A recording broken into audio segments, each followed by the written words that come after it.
So hello guys, welcome back on my YouTube channel. तो कैसे हैं आप लोग? आई होप के बढ़िया होंगे। तो भाई लोग, जैसा कि हमने आपसे कहा था, हर रोज़ आपकी लाइव क्लासेस होने वाली है। तो बिल्कुल एक और ब्रांड न्यू क्लास लेकर हम आपके सामने हाजिर है। और इस जो है प्रैक्टिस सेट में हम पूरे 20 क्वेश्चन करने वाले हैं। तो आपको बताना है कि 20 में से आपके कितने नंबर आते हैं। अगर आपके 15 तक आते हैं नंबर तो समझ लीजिए आप बिल्कुल सेफ है। अगर आपके 15 से कम आते हैं तो आपको थोड़ी सी और मेहनत करने की ज़रूरत है। और आपको ज़रूर कमेंट बॉक्स में बताना है क्या मैथ भी शुरू किया जाए, क्या रीजनिंग भी शुरू की जाए। और आपका अगर कोई और सुझाव होगा, जैसे कि आपको पता है ये न्यू क्लासेस शुरू है, तो अगर आपका कोई और सुझाव होगा तो वो भी आप कमेंट बॉक्स में जरूर लिखिएगा वीडियो के अंत में। लेकिन वीडियो हम जल्दी से शुरू कर लेते हैं, बिना टाइम गंवाए वीडियो को लाइक कर दीजिए और अपने दोस्तों में शेयर कर दीजिए। चलिए पहला क्वेश्चन लेते हैं। पहला क्वेश्चन आप सभी से पूछा गया है, अफ्रीका की किस झील से होकर जो है विषुवत रेखा आपकी गुजरती है। ठीक है, तो इसका जो राइट आंसर होने वाला ऑप्शन नंबर सी, विक्टोरिया से होकर गुजरती है। ठीक है, क्वेश्चन नंबर 2 आपसे पूछा गया है, उत्तर प्रदेश में निम्नलिखित में से कौन सा राष्ट्रीय उद्यान स्थित है। ठीक है, तो उत्तर प्रदेश का आपको राष्ट्रीय उद्यान बताना है। तो जल्दी से आप इसका लाइव चैट में आंसर बता दीजिए। इसका राइट आंसर होने वाला है भाई लोग, आप सभी को पता ही होगा, उत्तर प्रदेश में जो है हमारा दुधवा राष्ट्रीय उद्यान है। ठीक है, तो ये चीज़ आपको बिल्कुल ध्यान में रखनी है। अगर हम बात करें दाची गांव राष्ट्रीय उद्यान की, तो दाची गांव जो हमारा राष्ट्रीय उद्यान है वो हमारा जम्मू एंड कश्मीर में। ठीक है, जम्मू एंड कश्मीर में, तो ये भी आपको बिल्कुल अपने ध्यान में रखना है। और जो हमारा हेमिस है वो भी हमारा जम्मू एंड कश्मीर में। ठीक है, तो ये भी बिल्कुल ध्यान में रखना है आपको। ठीक है, अगर बात करें वन विहार की, वन विहार राष्ट्रीय उद्यान की, तो ये हमारा एमपी में। ठीक है, तो ये भी आपको ध्यान में रखना है। ये भी कई बार आपका क्वेश्चन इंडियन आर्मी के एग्जाम में पूछ लिया गया है। ठीक है, तो बिल्कुल आपको बिल्कुल तैयार रहना है हर तरीके के क्वेश्चन के लिए। ठीक है, क्वेश्चन नंबर 3 आपसे पूछा गया है। क्वेश्चन नंबर 3 में पूछा गया है, भारत की प्रथम महिला नोबेल पुरस्कार विजेता कौन है। ठीक है, तो जल्दी से लाइव चैट में आप इसका आंसर बता दीजिए। उसका राइट आंसर होने वाला है, वो होने वाला है भाई मदर टेरेसा। ठीक है, मदर टेरेसा को पहला नोबेल प्राइज मिला था। आप सभी जानते होंगे जो रीता फारिया है, ठीक है, जो रीता फारिया है वो मिस यूनिवर्स रही थी। ठीक है, मिस यूनिवर्स रही थी, तो आपको भी इनका भी नाम याद होना चाहिए। अगर हम बात करें एनी बेसेंट की, तो एनी बेसेंट ने क्या किया था, जो हमारी राष्ट्रीय कांग्रेस है उसकी स्थापना की थी। ठीक है, और अगर हम बात करें आपकी आईपीएस किरण बेदी की, तो ये हमारे देश की पहली आईपीएस महिला ऑफिसर है। तो इनका नाम भी आपको याद रखना होगा, ये भी कई बार आपके क्वेश्चन में पूछ लिया जाता है। ठीक है, तो ये भी आपको बिल्कुल अपने ध्यान में रखना है। अगर हम बात करें क्वेश्चन नंबर 4 की, ठीक है, क्वेश्चन नंबर 4 में आपसे पूछा गया है, अष्टाध्यायी के लेखक कौन है। ठीक है, तो क्वेश्चन नंबर 4 आपसे पूछा गया है। जल्दी से लाइव चैट में इसका आंसर बता दीजिए। जिसका राइट आंसर होने वाला है भाई लोग, वो होने वाला ऑप्शन नंबर बी, पाणिनि जो है हमारे अष्टाध्यायी के लेखक है। बार बार ये क्वेश्चन रिपीट होता है। अगर हम थोड़ी सी और इन्फॉर्मेशन की बात करें तो जो कालिदास है, ठीक है, कालिदास से भी कई बार क्वेश्चन पूछा जाता है।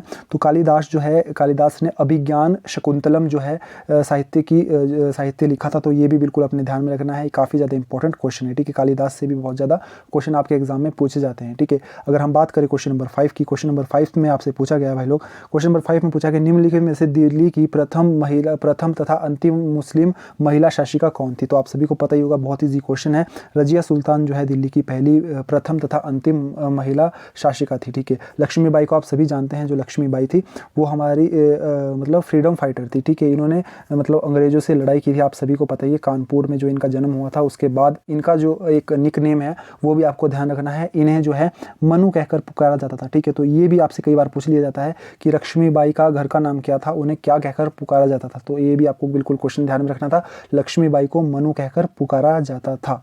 ठीक है, क्वेश्चन नंबर 6 में आपसे पूछा गया, क्वेश्चन नंबर 6 की बात करते हैं। क्वेश्चन नंबर 6 में आपसे पूछा गया, भारत में होम रूल लीग की स्थापना किसने की। ठीक है, तो क्वेश्चन नंबर 6 का जल्दी से लाइव चैट में आंसर बता दीजिए। इसका राइट आंसर होने वाला है, वो होने वाला भाई एनी बेसेंट। ठीक है, एनी बेसेंट ने जो है होम रूल लीग की स्थापना की थी। और जैसा कि मैंने आपको बताया था, राष्ट्रीय जो आपका जो राष्ट्रीय कांग्रेस की स्थापना की थी, उनमें भी इनका बहुत बड़ा योगदान था। तो ये भी आपको बिल्कुल ध्यान में रखना है। और कांग्रेस की जो स्थापना हुई थी वो 1885 में हुई थी। 1885 में हुई थी। ए.ओ. ह्यूम जो है इसके पहले संस्थापक अध्यक्ष थे। तो ये भी आपको बिल्कुल ध्यान में रखना है, और ये काफ़ी बार आपके एग्जाम में रिपीट किया जाता है क्वेश्चन। ठीक है, अगर हम क्वेश्चन नंबर 7 की बात करें तो इसमें पूछा गया है, नेताजी सुभाष चंद्र बोस जो है हमारे कि राष्ट्रीय क्रीड़ा संस्थान कहाँ स्थित है। तो जल्दी से इसका लाइव चैट में आंसर बता दीजिए। इसका राइट आंसर होने वाला है, वो होने वाला है भाई जो आपका क्वेश्चन नंबर 7 का जो राइट आंसर होने वाला है वो होने वाला है ऑप्शन नंबर ए। ठीक है, ऑप्शन नंबर ए जो है बिल्कुल राइट आंसर होने वाला था। पटियाला में जो है नेताजी सुभाष चंद्र बोस क्रीड़ा संस्थान स्थित है। ठीक है, तो बिल्कुल ध्यान में रखना है, इस क्वेश्चन को बार बार आपके एग्जाम में रिपीट किया जाता है। क्वेश्चन नंबर अगर हम 8 की बात करें तो क्वेश्चन नंबर 8 में आपसे पूछा गया है। ठीक है, क्वेश्चन नंबर 8 में आपसे पूछा गया है, पके हुए केले में कौन सा अमल प्रयुक्त होता है। ठीक है, तो जल्दी से इस लाइव चैट में इसका आंसर बता दीजिए। उसका राइट आंसर होने वाला है, जल्दी से आप लाइव चैट में बता दीजिए। उसका राइट आंसर होने वाला है, वो होने वाला है भाई लोग, जल्दी से बताइए, मेलिक एसिड। ठीक है, मेलिक एसिड जो है पके हुए केले में होता है। अगर हम आप बात करें फार्मिक एसिड की, ठीक है, फार्मिक एसिड जो है चींटी के डंक में होता है। ठीक है, चींटी के डंक में होता है, ठीक है। चींटी के डंक में जो है हमारा फार्मिक एसिड होता है। अगर हम बात करें HCl की, सल्फ्यूरिक एसिड की, तो आपको पता ही है ये जो है हमारा किंग होता है, ठीक है। एसिड का किंग होता है ये भी आपको अपने ध्यान में रखना है, ठीक है। हाइड्रोक्लोरिक एसिड की अगर हम हाइड्रोक्लोरिक एसिड की अगर हम बात करें HCl की, तो ये हमारा खाना पचाने में मदद करता है। और सल्फ्यूरिक हमारा H2SO4 होता है और ये किंग होता है, ठीक है।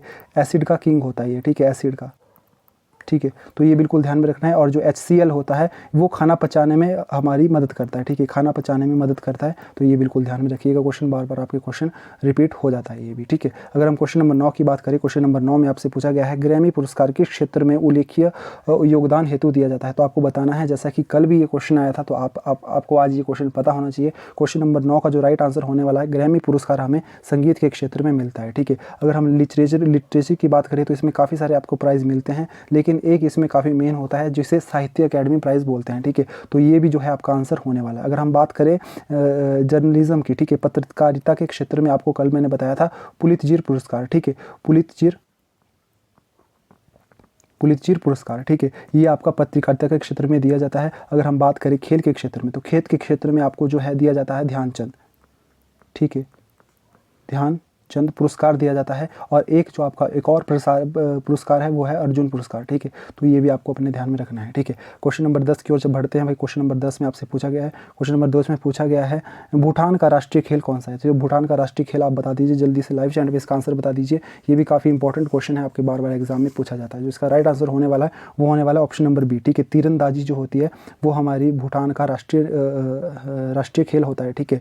और अगर हम बात करें फुटबॉल की, ठीक है, अगर हम बात करें फुटबॉल की, तो ये ब्राज़ील में, ठीक है, ब्राज़ील में जो है राष्ट्रीय खेल होता है ये वाला। तो इसका भी आपको बिल्कुल अपने ध्यान में रखना है, ये भी क्वेश्चन आपका कई बार रिपीट हो जाता है। अगर हम इंडिया की बात करें तो इंडिया में जो है हॉकी, ठीक है, हॉकी हमारा राष्ट्रीय खेल होता है। तो ये भी बिल्कुल अपने ध्यान में रखिएगा, ये भी क्वेश्चन आपका एग्जाम में पूछ लिया जाता है। अगर हम क्वेश्चन नंबर 11 की बात करें, क्वेश्चन नंबर 11 में आपसे पूछा गया है जैव विकास का सर्वप्रथम किसने समझाया था, ठीक है। तो जैव विकास को आपने बताना है, इसको सर्वप्रथम किसने समझाया था। जो जैव विकास मतलब ऑर्गेनिक एवोल्यूशन जो शुरू किया था वो किसने किया था। तो इसको जल्दी से आप लाइव चैट में इसका आंसर बता दीजिए। इसका जो राइट आंसर होने वाला है क्वेश्चन, इसका जो होने वाला है वो होने वाला ऑप्शन नंबर बी, ठीक है।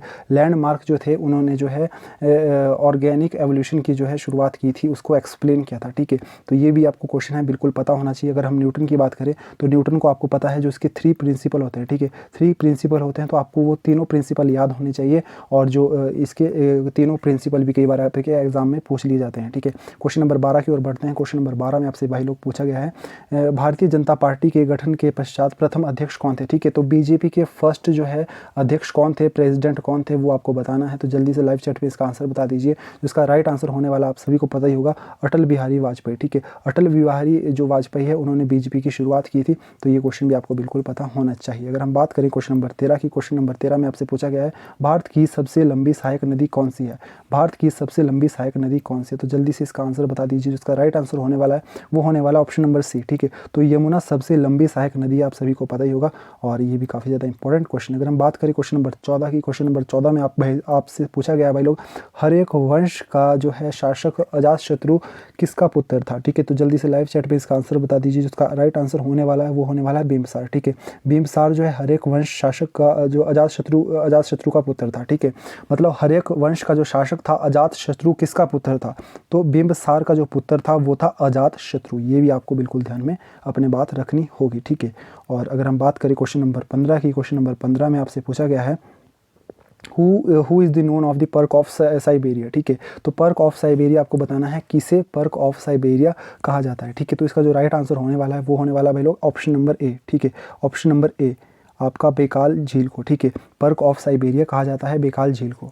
अगर हम बात करें भाई लोग क्वेश्चन नंबर 16 की, तो क्वेश्चन नंबर 16 में आपसे पूछा गया है गुप्त वंश का अंतिम शासक कौन था। गुप्त वंश का अंतिम शासक कौन सा था। तो जल्दी से इसका राइट आंसर बता दीजिए।